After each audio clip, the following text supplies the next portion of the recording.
Today we're cooking a true Maltese classic, pan-fried rabbit. Fresh rabbit, garlic, bay leaves, olive oil, white wine, salt and pepper. Season the rabbit well with salt and freshly ground pepper.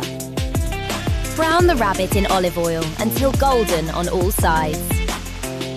Add crushed garlic and bay leaves for deep flavour. Pour in white wine and let it reduce beautifully. Lower the heat and let it simmer until tender. Slice the potatoes evenly for crisp frying. Fry until golden, crispy and irresistible. Let the sauce reduce until thick and glossy. Serve the rabbit with crispy potatoes on the side.